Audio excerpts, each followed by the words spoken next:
خرج أو آدم من الجنة بذنب واحد،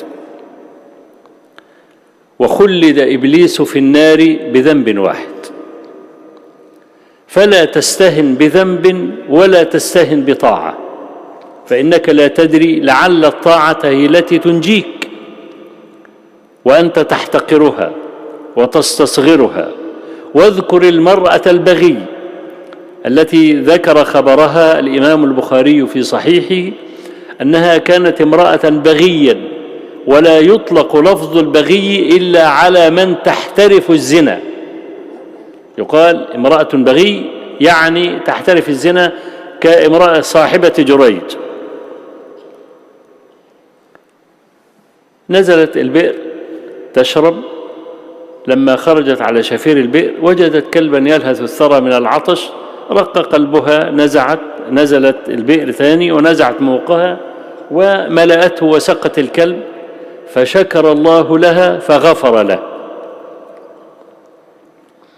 أنا عايز أي واحد له علاقة بالشريعة والنصوص ويقرأ النصوص وعنده هذه المعادلة: امرأة زنت 20 سنة وسقت كلاب الدنيا، مش كلب واحد، كلاب الدنيا.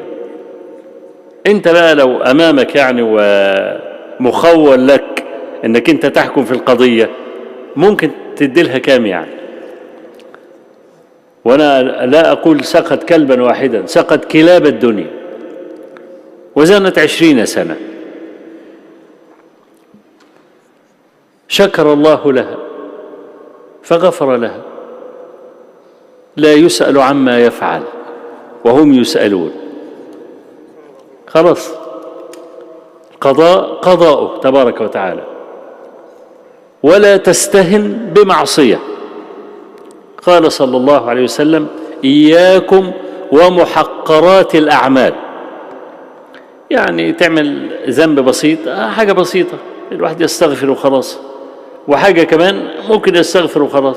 لا، إياكم ومحقرات الأعمال، ما تحتقرونه من أعمالكم، فإن مثل ذلك الذي يفعل محقرات الأعمال ولا ينتبه لها، مثل ذلك كمثل قوم أرادوا أن يعني ينضجوا خبزتهم، فذهب هذا فأتى بعود وهذا بعود وهذا بعود، ثم أشعلوا نارا حتى أنضجوا خبزتهم. كذلك محقرات الأعمال يجتمعن على الرجل حتى يهلكنه.